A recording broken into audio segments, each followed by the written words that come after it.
अगर इजराइल के पास हथियार खत्म हो गए, बम खत्म हो गए, उसके पास लड़ने के लिए कुछ नहीं बचा, तो लड़ाई जाएगी कहाँ? इजराइल को जो है अपने रक्षा के लिए रोज जो है तकरीबन 5,000 बम चाहिए और 5,000 बम का उसका जो स्टॉक था वो 28,000 बमों का था।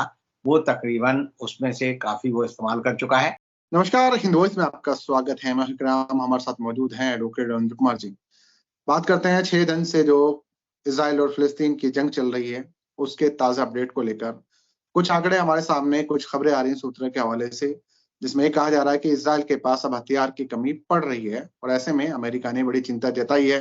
हालांकि कुछ मीडिया पेपर लिख रहे हैं कि अमेरिका ने एक बड़ा जखीरा हथियारों का इजराइल के पास भेजा है, लेकिन वो पहले से ही यूक्रेन को भी सप्लाई कर रहा है। तो ऐसे में अब क्या स्थिति पैदा होने वाली है इजराइल के लिए, सर से जानते हैं। सर, बहुत बहुत स्वागत है। जी नमस्कार। सर, आपने देखा ही होगा 6 दिन से जंग चल रही है, तो क्या कुछ नया अपडेट है? 6 दिन से जो ये युद्ध चल रहा है इसके बारे में अब बड़ी विचित्र खबरें आ रही हैं और ऐसी खबरें आ रही हैं जिन पे आसानी से कोई विश्वास नहीं कर सकता। अगर कोई किसी को कहे कि इजराइल के पास जो है हथियारों का जखीरा खत्म हो रहा है, उसके पास मिसाइल कम है, बम कम है और वो लड़ने में अपने को इसलिए असमर्थ पा रहा है कि उसके पास जितना हथियार था उसमें से तकरीबन 90% वो इस्तेमाल कर चुका है। तो ये बड़ी अजीब बात लगती है। लेकिन इसके साथ सच्चाई ये है कि दुनिया में जो यूक्रेन और रूस का युद्ध हो रहा है, उसमें प्रतिदिन यूक्रेन जो है 10,000 बमों का इस्तेमाल कर रहा है और 10,000 बमों का इस्तेमाल करने का मतलब ये है कि एक साल में जितने बमों का इस्तेमाल हुआ है वो होते हैं 36,50,000 बम। तो दुनिया में 2 साल में तकरीबन 70 लाख बम जो है यूक्रेन अपने युद्ध में इस्तेमाल कर चुका है। इतने ही जखीरे का इस्तेमाल जो है रूस ने किया है और अब जो है सबसे बड़ी चिंता वो अमेरिका की और जो अमेरिका के साथ के देश हैं, ब्रिटेन की और जर्मनी की है कि अगर इजराइल के पास हथियार खत्म हो गए, बम खत्म हो गए, उसके पास लड़ने के लिए कुछ नहीं बचा, तो लड़ाई जाएगी कहाँ? तो ये एक बड़ी विचित्र किंतु सत्य वाली घटना है और हम देखते हैं कि जो बाइडेन है, उन्होंने अपने जो जितने प्रमुख रक्षा अधिकारी हैं, उनकी बैठक की और उस बैठक में कहा कि हमारे को अपने हथियारों का उत्पादन बढ़ाना पड़ेगा। अब समझिए 70 लाख बम जो है इस्तेमाल हो चुके हैं यूक्रेन में। इजराइल को जो है अपने रक्षा के लिए रोज जो है तकरीबन 5,000 बम चाहिए और 5,000 बम का उसका जो स्टॉक था वो 28,000 बमों का था। वो तकरीबन उसमें से काफी वो इस्तेमाल कर चुका है और अब वो उतनी आसानी से उन बमों का इस्तेमाल नहीं कर सकेगा, क्योंकि अगर पूरी दुनिया को पता चल जाए कि इजराइल के पास अब बम भी नहीं बचे, तो लड़ाई का अंत क्या होगा ये समझ सकते हैं। एक बड़ी विचित्र बात ये है कि 2007 से जो फिलिस्तीन है, जो गाजा पट्टी जिसे हम कहते हैं, 140 वर्ग मील का इलाका जो है, उसके 3 तरफ तो जो है इजराइल ने कब्जा कर रखा है। बड़ी-बड़ी दीवारें बना रखी हैं और जो तारें लगा रखी हैं। एक तरफ जो कब्जा है वो मिस्र का है और सिर्फ जो है 4 एग्जिट और एंट्री है जिससे आप गाजा स्ट्रिप में जा सकते हैं। एक तरफ जो समुद्र है उस पर जो है इजराइल की बोटों का कब्जा है। तो ये सवाल सबको बड़ा परेशान करता है कि जब 2007 से गाजा पट्टी पर पूरा कब्जा है, तो आखिर हमास के पास इतने हथियार कहाँ से आए? इतने हथियार आना बड़ा आसान बात नहीं है और ये सारे जो हथियार आए हैं, ये बड़े आधुनिक हथियार हैं। ऐसे हथियार नहीं है कि 2005 के हथियार हों, 2006 के हथियार हों। तो उन हथियारों का एक तो निर्माण कैसे हुआ? किन लोगों ने बनाए? क्योंकि गाजा पट्टी जो है इतनी बड़ी नहीं है कि वहाँ हथियारों की ऑर्डिनेंस फैक्ट्री कोई बना सके और उन हथियारों का इस्तेमाल कर सके। एक बात ये है कि जो उन्होंने बम बनाए हैं, वो उन्होंने उस तरह से बनाए हैं जो स्वदेशी तकनीक होती है। यानी कि गाजा के जो लड़ाकू हैं, हमास के जो लड़ाकू हैं, गुरिल्ला हैं, उन्होंने ही उन बमों को इजाद किया है। छोटे-छोटे जो हम देखते हैं ना घरों में पानी की जो पाइप होती है, उसके 2-2 मीटर 2-2 फीट के टुकड़ों को लेकर उन्होंने बम बना लिए और बम ऐसे खतरनाक हैं जो सीधे निशाने पर अचूक प्रहार करते हैं और विस्फोट करते हैं।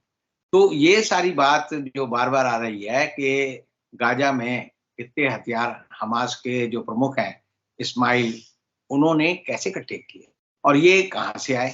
क्योंकि इन हथियारों में वो हथियार भी हैं जो अमेरिका के हथियार हैं और सुरंगें वाला जो देश है पूरी की दुनिया में एक ही है, वो है उत्तरी कोरिया। उत्तरी कोरिया और दक्षिण कोरिया की जो लड़ाई होती है, उसमें जो सबसे बड़ी बात है कि 1950 से उत्तरी कोरिया के जो पहले के राष्ट्रपति थे किम इल जुंग, उन्होंने पूरे के पूरे उत्तरी कोरिया को जमीन के नीचे अंडरग्राउंड पूरा देश बना दिया।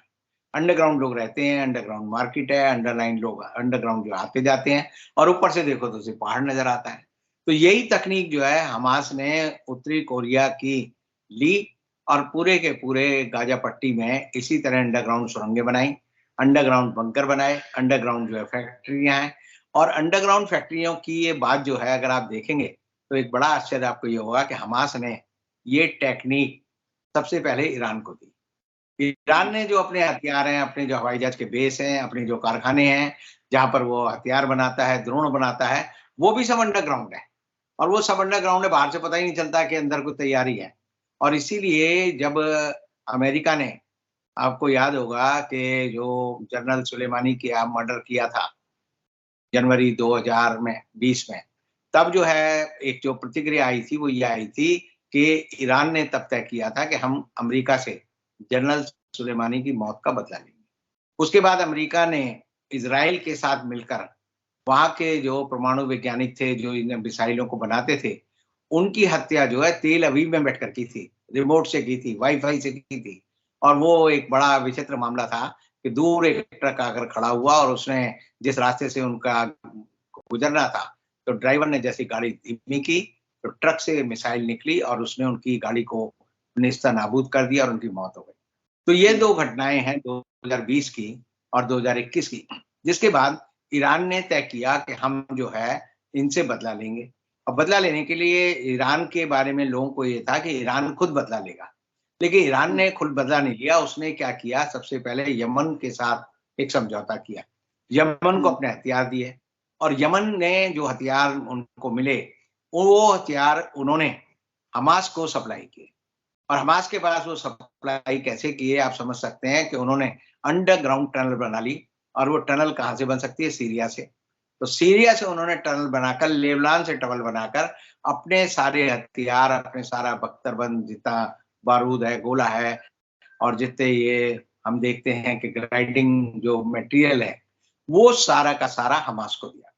तो अब जैसे ही हमास ने ये हमला किया, तो इस हमले से जो सबसे ज्यादा नुकसान इजराइल को हुआ वो ये हुआ, उसकी एक जो रेपुटेशन थी, एक छवि बना रखी थी, वो लार्जर देन लाइफ थी। वो कहते थे यहाँ परिंदा भी पर नहीं मार सकता, परिंदा पर मारेगा। उससे पहले जो हमारी खुफिया एजेंसी है मोसाद, जो आउटर जैसे हमारे रॉ है उस तरह का काम करती है, और शीन बेन जो कि उनकी इंटरनल खुफिया है, उनको पता चल जाएगा। और वो हमेशा अलर्ट मोड पर रहते हैं और वो जो है किसी भी खतरे को भांप लेते हैं। जो मोसाद है उसकी जो कार्रवाई का तरीका है वो ये है कि वो हर चीज को इंटरसेप्ट करते हैं। हमारे जो पेगासस का मामला है वो भी जो है अमेरिका ने पहले इजराइल को दिया और इजराइल ने उसे डेवलप किया, और वो पेगासस हिंदुस्तान की सरकार के पास भी है। 6,000 करोड़ का उसका एक यूनिट आता है, उससे वो किसी की भी बात सुन सकते हैं। किसी जो इंटरनेट है, किसी भी जो व्हाट्सएप कॉल है या व्हाट्सएप पे जो भी मैसेज देते हैं, हर चीज को इंटरसेप्ट कर सकते हैं। लेकिन हर चीज को इंटरसेप्ट करने के बाद भी पता चला कि इस हमले की भनक किसी को नहीं लगी। तकरीबन 6 महीने से वो तैयारी कर रहे थे, और जैसे ही हमास ने ये हमला किया तो उसके बाद जो है आप देखते हैं कि हिजबुल्लाह जो कि लेबनान में सक्रिय है, उसने भी हमला कर दिया, फिर सीरिया भी आ गया। तो अब इजराइल को 4 मोर्चों पे लड़ना पड़ रहा है। एक मोर्चे पे उसे गाजा पट्टी पर लड़ना पड़ रहा है हमास के लोगों से, दूसरे पे उसको जो है लेबनान में जो हिजबुल्लाह के लोग हैं उनसे लड़ना पड़ रहा है, तीसरा उसे सीरिया से लड़ना पड़ रहा है, और चौथा उसको तैयारी करनी पड़ रही है कि मैं ईरान से कैसे लड़ूं। ईरान से लड़ने की अभी जो है इजराइल सोच इसलिए नहीं पा रहा क्योंकि उसके पास, जैसे मैंने अभी आपको बताया, हथियारों की कमी हो गई है, गोला बारूद की कमी हो गई है। उसने 1 लाख अपने सैनिक उतारे हुए और 3 लाख को इस बात के लिए तैयार किया है कि रिजर्व फोर्स में रहें, और जब उनको बुलाया जाए। पूरी लड़ाई का जो सबसे बड़ा लुभाव है वो ये है कि हमास के जो मुखिया हैं इस्माइल, उन्होंने हर चीज की कैलकुलेशन कर रही। उन्होंने ये तक कैलकुलेशन की कि इजराइल का गोला बारूद कितने दिन में खर्च हो जाएगा, इजराइल कहाँ कहाँ हमला कर सकता है, इजराइल की सबसे बड़ी कमजोरी क्या है। अब जो है इसीलिए इस कमजोरी की वजह से इजराइल को अमेरिका का साथ खुले तौर पर लेना पड़ रहा है। अमेरिका के राष्ट्रपति जो बाइडेन ने रोज जो है दिन में 3 बार प्रेस कॉन्फ्रेंस करते हैं और वो बताते हैं कि जी हम इजराइल के साथ हैं। अभी जो है हार्पून मिसाइल जो है वो जर्मनी ने इजराइल को दी है कि वो जो है वो उसका इस्तेमाल करे। तो इस तरह से इस युद्ध में अब तक 4 देश अरब के और 3 देश वेस्टर्न जो हम वर्ल्ड कहते हैं कि अमेरिका, ब्रिटेन और जर्मनी, ये शामिल हो चुके हैं। और इस पूरी लड़ाई का जो सबसे बड़ा जो खामियाजा है, वो अमेरिका को हो रहा है। अमेरिका को इसलिए हो रहा है क्योंकि अमेरिका पहले ही जो है हथियार अपने खत्म कर चुका है और जो उसके हथियारों की सुपरमेसी थी, एक भ्रम था लोगों को कि अमेरिका के और जो इज़राइल के हथियार हैं, वो इतने सोफिस्टिकेटेड हैं कि उनके मुकाबले के हथियार किसी के पास दुनिया में नहीं है। आज जो सिद्ध हो रहा है वो ये हो रहा है कि ईरान के पास सबसे ज़्यादा सोफिस्टिकेटेड मिसाइल है, सबसे ज़्यादा सोफिस्टिकेटेड जो है ड्रोन है, सबसे ज़्यादा सोफिस्टिकेटेड जो है जो बम है वो है। और इससे ये सिद्ध होता है कि जो लड़ाई की तैयारी वेस्टर्न वर्ल्ड अपने हथियारों के दम पर करता था, वो नहीं हो पाया। और आज के दिन ये हाल है कि जो रूस के पास हथियार हैं वो भी कम हो रहे हैं, जो हथियार यूक्रेन के पास है वो भी खत्म हो रहे हैं, जो हथियार इज़राइल के पास है वो भी खत्म हो रहे हैं। जो इज़राइल और जो अमेरिका और जर्मनी है जिनकी हम बात कर रहे हैं, उनके पास अगर हथियार खत्म हो गए और सबको पता चल गया कि इनके हथियार इंफीरियर हैं और ये जो हम देखते हैं पश्चिम एशिया में जो अब झगड़ा हो रहा है, इससे पेट्रोल की कीमत बढ़ेगी, इससे भी जो यूरोप है उसकी ताकत कम होगी। तो इस लड़ाई में जो सबसे बड़ा नुकसान जो है वो अमेरिका और वेस्टर्न कंट्रीज को हो रहा है क्योंकि उनकी पोल खुल गई है। और इस लड़ाई की वजह से अब ये लड़ाई जो है लंबी चलेगी, बड़े धीमी गति में चलेगी। और इसमें जो है जब चीन और रूस और ईरान और यमन और सऊदी अरेबिया, यूएई, ये सारे पार्टनर जब शामिल होंगे, टर्की वगैरह भी इसमें शामिल हो जाएंगे।